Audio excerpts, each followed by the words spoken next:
В две последователни видеа ще ви покажа как да настроите IPsec и WireGuard VPN на MikroTik рутери в режим сервер-сервер. Първото видео, с което ще започнем, ще бъде за IPsec. И преди да пристъпим към настройките, искам да ви кажа няколко неща за него. IPsec всъщност представлява протокол, който осигурява защитена комуникация между мрежата и вашите устройства. Използва се най-често в VPN, т.е. самия IPsec е протокол, а не VPN. Основните предимства, когато правите VPN с IPsec, на първо място бих отбелязал сигурността.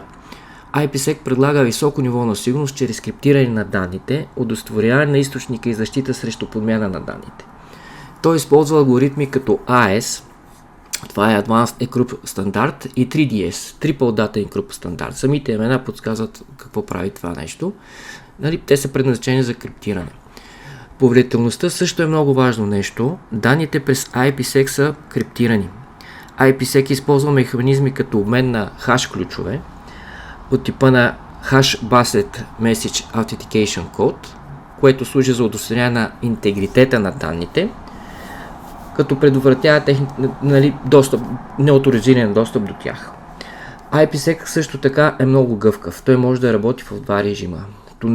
Тунелния на повечето хора е познат като LVTP, и транспортен, което е чисти IPsec. Видеото, което ще снимаме днес, което ще ви покажа днес, ще бъде за настройка в транспортен, в чистия вид, където мрежите са прозрачни. В тунелният режим LVTP, което е IPsec, пакетите се криптират и се поставят в нов IP пакет, което е полезно за създаване на защитни тунели между две мрежи. В транспортния режим IPsec е реализиран директно върху TCP/IP протокола, това е Level 3, за тези, които разбират малко повече от мрежи. Тоест, стека криптира само полезния товар на пакета, което е по-подходящо за комуникация между индивидуални устройства тип сервер, както и в случая, което ще настроим. Така не се налага да правите допълнителен транспортен тунел, както е при LVTP, и по този начин мрежите, които ротирате, остават един вид прозрачни. Също така IPsec лесно може да се разширява, за да поддържа големи корпоративни мрежи с множествено офиси, потребители и сайтове. Значи, в личната ми практика, професионалната ми практика, това ми е любимият VPN, който използвам. Работи безотказно, надежно.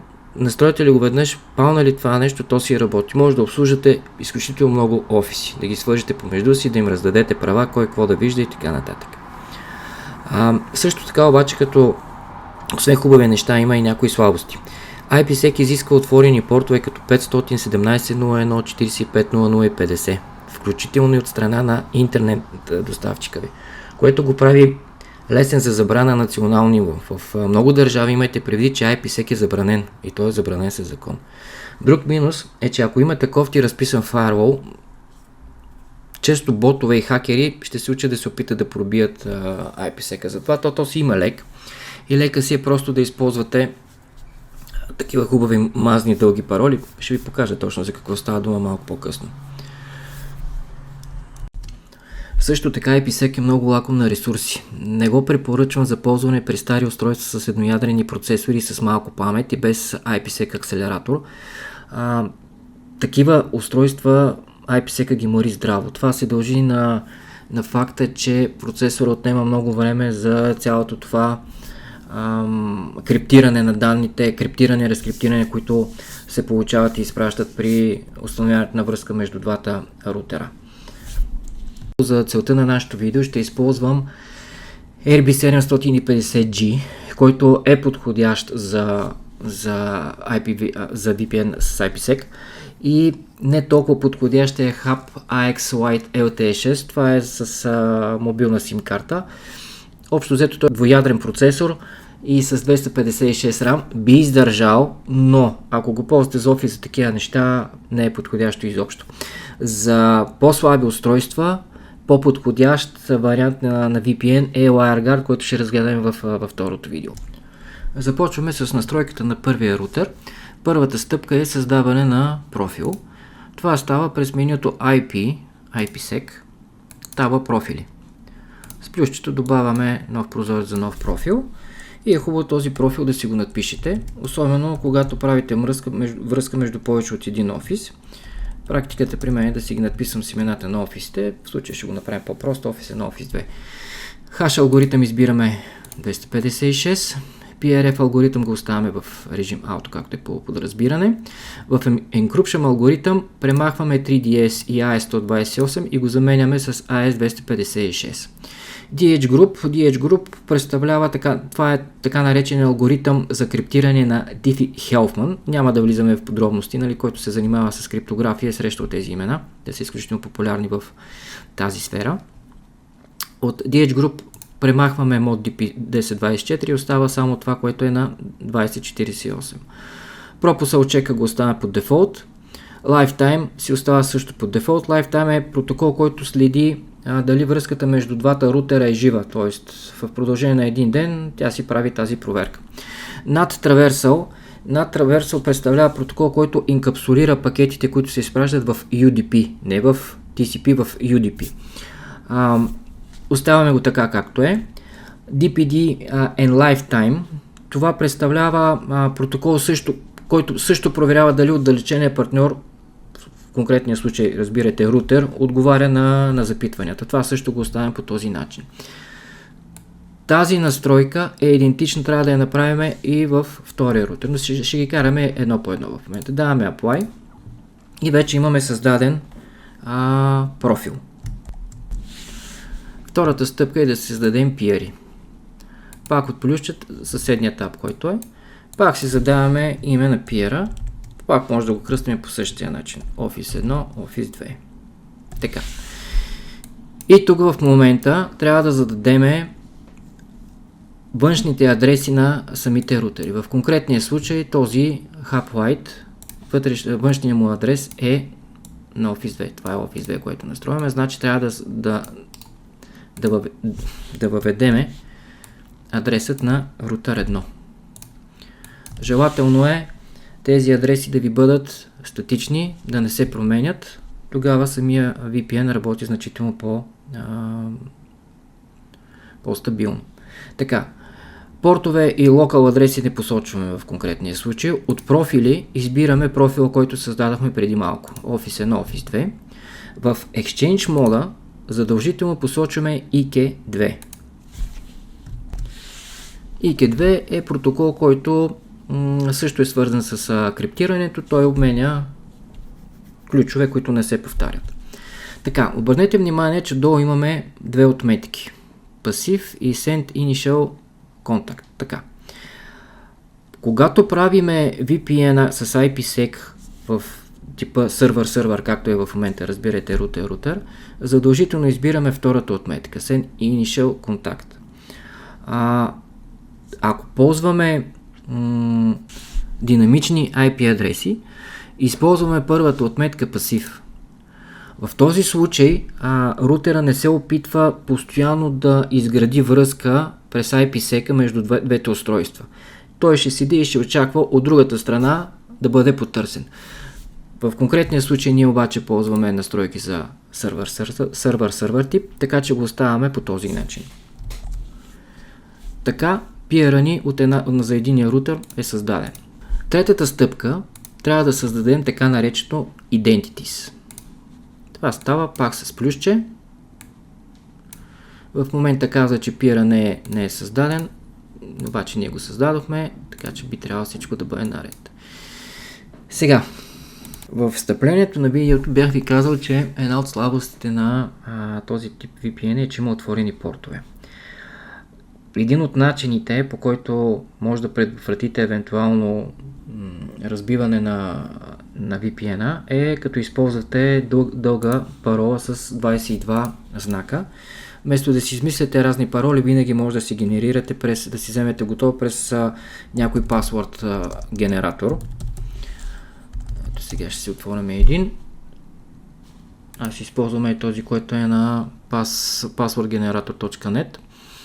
Може да му посочите малка, голяма буква, специални знаци и така нататък, да си генерирате. В конкретния случай взимам си първата, която е генерирана и я въвеждам в Secret. Така, Authentication метода си го оставям по дефолт. Общо взето по това поле нищо не променяме. Оставяме го, значи единството, което трябва да направим е да си посочим peer-а, за което правим identity и да посочиме парола. Даваме му един apply, с което peer-а ни е създаден, identity-то ни е създадено. От тук насетне започва така наречената вече фаза 2. Започвам да се занимаваме с настройките на самия IPsec.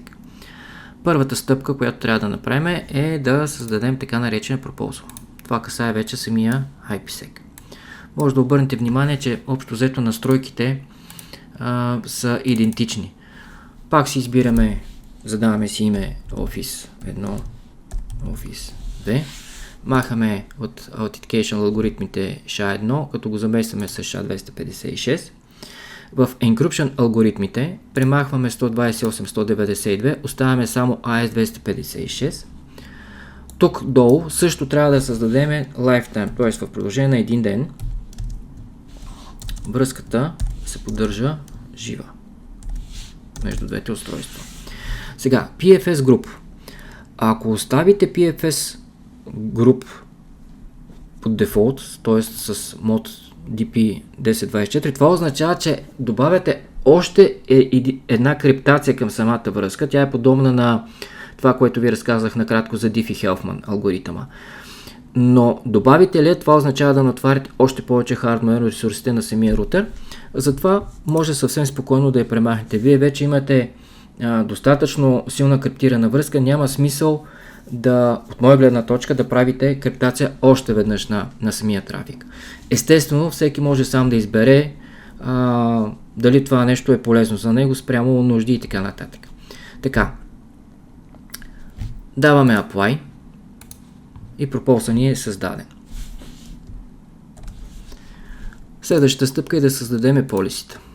Всъщност, тук при това създаване на полисите вече задаваме правилото, кои мрежи искаме да един вид да ротираме между двете устройства. Ротираме го използвам от гледна точка на термин, просто за да разберете, че посочваме две мрежи. Но в този VPN, в VPN с IPsec, той няма нужда да му се посочва допълнително рутове в roots. Простата причина, че този VPN работи на принципа на полисита. Той няма нужда от това. Може да посочите рутове от гледна точка, от чисто гледна точка да проверите дали получавате пинг от другата мрежа. Ще стигнем до този момент, но съм длъжен да кажа, че рутовете в момента, ако има рутове, те се правят тук в IPsec полисито. Така, избираме peer-а, който създадохме, даваме отметка на тунел и тук трябва вече да посочиме точно двете мрежи, които искаме да ротираме. В конкретния случай едната мрежа ще бъде вътрешната ни мрежа на този рутер. Така, посочваме на source наклонена 26 и на destination мрежата, сега ще видя каква е. Ето, тя е дефолтна.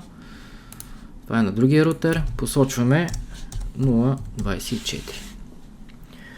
Протоколи, destination адреси не посочваме. Това го копирах на грешното място. Портове не посочваме. На протокол оставяме го така, както е 255, това означава всички протоколи. Не избираме конкретен протокол. И преминаваме в Tab Action. Така, тук има една също особеност, която трябва да имате в предвид. И тя е следната. Когато създавате връзка между два рутера и ротирате само една мрежа, в Action трябва да оставите Require level под Require. Но, какво се случва? Какво се случва обаче, ако имате втора мрежа? Само да приключа обаче с това. Level оставяме на Require, IPsec не го пипаме, протокол остава си под дефолт. В Proposal обаче избираме профила, който създадахме. Така, и му даваме Apply.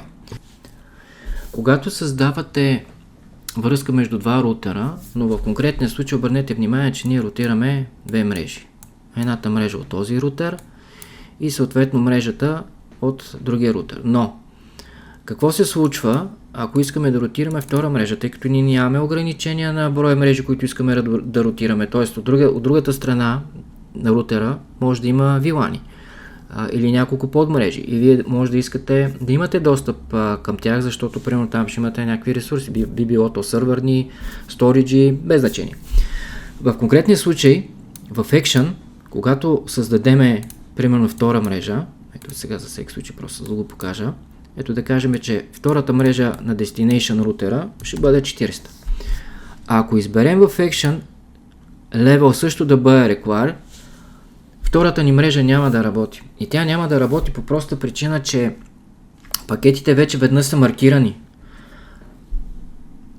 И когато текат тези пакети, level нивото require винаги ще гледа тези пакети, които са маркирани с това ниво. Всички останали пакети, т.е. пакетите от втората мрежа, ще бъдат изрязани. За да не се случва това нещо, в level избираме Unique. За всяка втора мрежа избираме, че level ще бъде Unique, тъй като това е нещо, което се различава от другата мрежа. Тъй като обаче ние правим само една мрежа в конкретния случай, го оставяме на Require и общо взето настройката с IPsec частта е завършена. Обърнете внимание на State, че в момента няма фаза 2, т.е. не е преминал това договаряне между двете устройства, нормално от друга страна няма никой.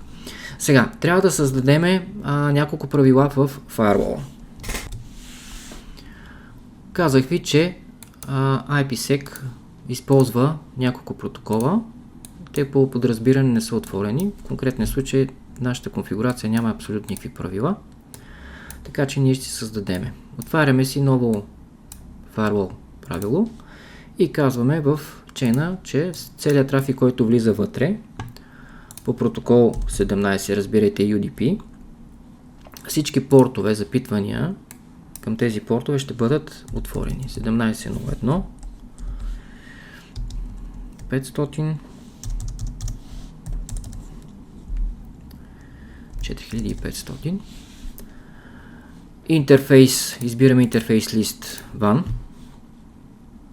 и в Action даваме Accept. Кой да си го напишете това правило? В конкретния случай, примерно може да бъде Allow IPsec Traffic. Така. Създаваме още едно правило, което е същото, само че разменяме на протокол, избираме 50. Той се отнася чисто за IPsec. В момента ще го видите. И тук не задаваме нищо повече, даваме един Accept. И това е цялото правило. Може да си го надпишете, примерно Allow IPsec 50 протокол. Allow IPsec 50. Важно да си надписате, като в програмирането е хубаво да си водите, да си надписвате firewall, за да знаете кое е правило, за какво става дума. Създаваме и две полисита. Полиситата, ако първите бяха в чейна input, тук ги оставяме на forward. Не посочваме нищо друго в General таба, обаче в Advanced таба посочваме в IPsec Policy, посочваме две неща. In IPsec, т.е. полисите се отнасят за следното нещо. Целият трафик, който влиза в самия рутер и е маркиран като IPsec, полисито ще позволи този трафик да протече в самия рутер, да бъде обработен. Правилата са почти еднакви. Задаваме Apply и създаваме същото правило с тази разлика в полисито, че ще бъде out. Т.е. вече първото in означава, че трафика, който влиза. Второто правило е out, т.е. трафика вече, който излиза. По същия начин е желателно да си ги напишем. Може да напишеме, примерно, accept хубаво in IPsec policy. Ще го копирам. Мога да направим на другото. Тук ще го напишеме out. Така. Последното нещо, което трябва да направим, с правилата приключихме, е в самия firewall, в натването на трафика, това, което получаваме като от интернет доставчика, нали, първи порт, общо взето там ни е самия NAT. В Advanced частта също трябва да посочим на IPC policy-то следното нещо. В конкретния случай ще бъде out, т.е. трафика, който излиза, и посочваме задължително non, т.е. че този трафик няма да се проверява за маркирани пакети. Каква е идеята? Когато имаме базиран на правила IPsec тунел, както в конкретния случай, то е обикновено, нали, между локална мрежа и подмрежа на отдалечен рутер. Така. Рутерът вижда пакети от локалната подмрежа, напускащи през WAN интерфейса, т.е. през тази част, през маскарада ни. И какво се получава? Ако има IPsec опция, това означава, че всички пакети, които излизат през WAN адреса ни, в случая, нали, това, което е порта ни за интернет, връзката между тунела ще бъде прекъсната, и това е защото самите пакети вече няма да отговарят на зададените правила. Тоест не може целият трафик да оставим целият трафик, който върви, нали, съгласни сме, че трафика не е само VPN. Има и трафик, който си е съвсем нормален, който не е през тунел, който не минава през тунел, не касае тунела. И ако оставим IPsec отметките, това означава, че целият този трафик ще бъде отрязан, защото не отговаря на тези правила. Затова задължително посочваме, че IPC policy ще бъде out и няма да се проверява за един вид за маркиране. Даваме му apply. Това е настройката на първия рутер. Не е сложна, както виждате. Също нещо сега трябва да направим на втория рутер. Втория рутер правиме абсолютно същите неща. Не случайно казах, че те са огледални. Създаваме си профил. Записваме си този профил. Примерно Office 1, Office 2. На алгоритъм избираме 256. Auto Encryption премахваме 128.3.10, оставяме A256. На DH Group премахваме мод DP 1024, остава само този, който е на 2048. Всичко останало го оставаме еднакво. Даваме му Apply. Следващата стъпка, създаваме си peer. Така, тук peer вече посочваме, тъй като сме на другия рутер, посочваме, че peer ще ни бъде на Office 2. Надписваме си пак Office 1, Office 2. Портове не посочваме. Избираме си от профила, който създадахме. На Exchange Mode избираме IK2. Оставяме така, както е Send Initial Contact. Обясних защо. Следващата стъпка е да си създадем пак Identities. Така, ние вече го имаме. При Shared Key, която използвахме, задължително трябва да посочим същата парола. Надявам се, че не съм цъкал втори път. Избираме си паролата, въвеждаме я, нищо друго не променяме по тази настройка. Така. Следващата стъпка, Proposal. Създаваме си така наречения Proposal, също си го надписваме, Office 1, Office 2. Премахваме на Authentication алгоритъм SHA-1, оставаме SHA-256. На encryption алгоритъм правим абсолютно също нещо, оставаме само 256, като единството, което нещо променяме е в lifetime, добавяме си време на конекцията, времето, което трябва да се държи. Премахваме PFS Group, т.е. не искаме второ криптиране на тази връзка, даваме Apply. И последната стъпка, това е създаване на policy-то. Така. Policy-то избираме си тунел, активираме го. Source адрес. Вече source адресът тук на този рутер ще бъде обърнат, т.е. 192.168.880/24. А destination ни вече ще бъде 192.168.135.0.26. Протоколите ги оставяме така както са. Нивото го оставяме в Action таба Require и от тази страна на Proposal избираме профила, който създадахме. Обърнете внимание, че връзката на State вече стана established, т.е. ние вече имаме действащ VPN. В Active Peers може да видим, че имаме изградена връзка. Ако се опитам да пингна от другата страна рутера обаче, няма да видите активен пинг. Тоест, това ви го обясних, че тук, тъй като нямаме ротиране, всичко е на полиста, нямаме нужда от ротиране. Това обаче не означава, че нямаме достъп до самото устройство. За да ви докажа, че връзката работи, най-простият начин е да конектна съседния рутер, който настройвахме. Отваряме си един нов Winbox, въвеждаме вътрешния адрес на рутера 192.168.135, даваме Connect и ние вече сме в устройството. Тоест имаме връзка между двата рутера, те си работят в режим сервер-сервер, нищо, че когато през терминала се опитате да пингнете другото устройство, нямате пинг. Да, може да си създадете устройство, това root правило, но това root правило на практика не ви върши абсолютно никаква работа. В смисъл, то е безмислено. Върши работа само ако искате да проверите дали вътрешните мрежи, които сте настроили в този VPN, отговарят.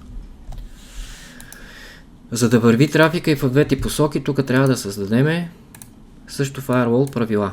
Тук съм ги създал по друга причина, тъй като от едната страна машината работи. В NAT по същия начин съм задал правило да работят, така че това не е проблем. Всичко си работи. Този тунел вече е изграден, работи и ви гарантирам, че ако нямате проблеми с вашия интернет провайдер, този VPN не иска никакви грижи. Просто забравяте за него, той си работи 24/7. Обръщам ви внимание, че този VPN задължително трябва да има отворени правила в firewall. Което е плюс, което е минус. Казах ви защо. Понякога се случва така, че от страна на интернет провайдера някой от тия портове не е отворен. И тогава вече тунела ви дава вид, че е вдигнат, но на практика той не работи. В такива случаи най-чистия вариант е да преминете на WireGuard. Това ще го разгледам в второто видео, тъй като WireGuard е независим от гледна точка на портове, т.е. може да използвате, ако искате и 443, порта, който е за HTTPS при браузването, и няма да имате никакъв проблем. Т.е. няма как провайдера да затвори всички портове, защото просто няма да имате няма да може да даде достъп до интернет. VPN през IPsec в много държави е забранен. Т.е. провайдерите не отварят служебно всички портове, както е в България. В България все още може да се каже, че живеем в свободна държава. Това са настройките. Тествайте ги, пробвайте ги. Ако имате някакви въпроси, винаги може да пишете в коментари. Чао, до скоро!